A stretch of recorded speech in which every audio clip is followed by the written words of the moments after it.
પૂર્વ તાલુકા પંચાયતના સભ્ય ભરતભાઈ ધાંધલનો ગંભીર આક્ષેપ, ખોટા કેસમાં ફસાવી છબી ખરડવાનો પ્રયાસ।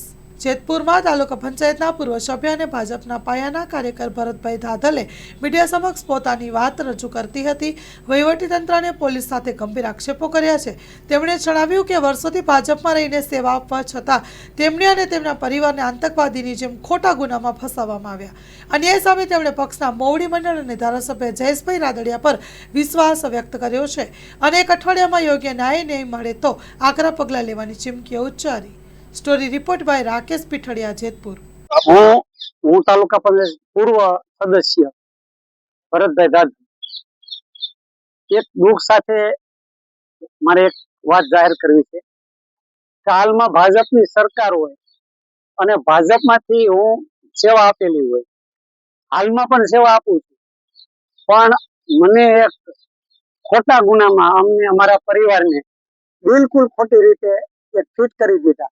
ફિટ તો કરી દીધા, પણ જેમ અમે આતંકવાદી હોય એમ 6-7 ગાડી મોડ પર જાય, કારણ કે માહોલ એવો ઉભો થઈ ગયો તો મારી ઇમેજ માટે।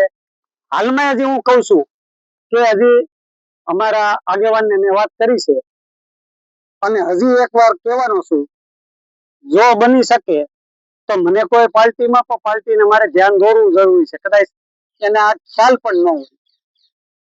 મારે હવે પછી હું નિર્ણય લેવો પેલા પાર્ટીની રાહ જોઈ, હું છે ને ડેલી ડોકે મારી દઉં, સોરે જઈને બેહું, અને મારી માથે જો થતું હોય અને સહન કરું તો બીજાનું સારું કરી દઉં।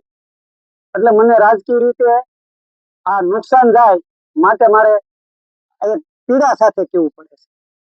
બીજા નંબરમાં મારા જે પરવાના વાળા હથિયાર એ ક્યાંય ઉલ્લેખ નથી, ફરિયાદીએ કીધું નથી, છતાંય પોલીસે લીધા એનું કારણ શું છે કે કદાચ અધિકારીએ એવું મનમાં હોય કે આની પર હથિયાર ન રહીએ અને સામાવાળાને તો ભાઈ દુશ્મનો છે મારવાનું વહેલું પડી જાય। પોલીસે મારું લાંબુ કોઈ મારું ભવિષ્ય માટે કઈ વિચાર્યું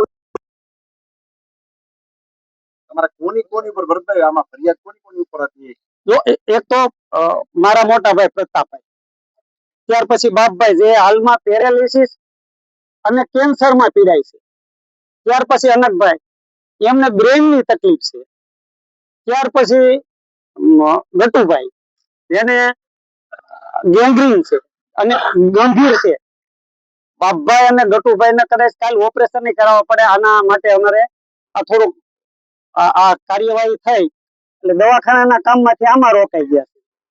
એટલે અને આ બધું પોલીસને જાણ કરેલ છે, તો છતાંય અમને બહુ અમારી જિંદગીમાં કડવા અનુભવ થયા છે, કારણ કે ખોટા કેસ તો અમારી માથે ભૂતકાળમાં થયા છે।